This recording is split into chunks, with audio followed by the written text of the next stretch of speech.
તો guys good morning. આજે જેસલમેરની good morning. આજે જેસલમેરમાં લાસ્ટ દિવસ હતો એટલે આજે લાસ્ટ મોર્નિંગ છે અહીંયાની. અને કાલની જેમ આપણે લાસ્ટ બ્રેકફાસ્ટ કાલની જેમ આપણે લઈ લીધું ચોકોઝ ને ડ્રાય ફ્રૂટ્સ ને બધું.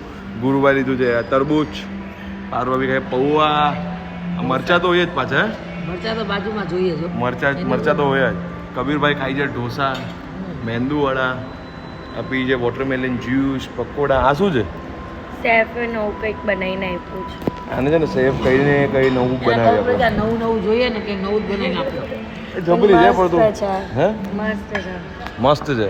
આ છે ને યુનિક ટાઈપનું ચીઝ છે. આપને આનું નામ તો નહીં ખબર પણ આ ચીઝ છે. અચ્છા હા એમ. પણ આને જ કઈ નવું મળી હે. આનો ટેસ્ટ મોરો આવે. મોડો આવે. શેફ સરને ખબર પડી ગઈ છે કે આને કંઈક અલગ જોઈએ છે ને એને અલગ જ આપે છે. હા ગુરુભાઈને કર દિયા મેરી કોપી. તો બસ ગાઈઝ આજનો છેલ્લો કહેવાય ને છેલ્લો જેસલમેરમાં વ્લોગ હતો એ રહ્યો. પછી અમે લોકો નીકળી જાઉં રસ્તાની મહેફિલ તમને બતાવશું. તો લાઇક શેર સબસ્ક્રાઈબ કોમેન્ટ ને બધું ફોલો કરતા આવજો. બાકી મસ્તીમાં રહેવાનું કશું નહીં થાય, ખાવાનું પીવાનું. આ સજે હાર્દિક અને ધ્રુવાની લાઈફ. બોલો ગણપતિ બાપ્પા મોરયા.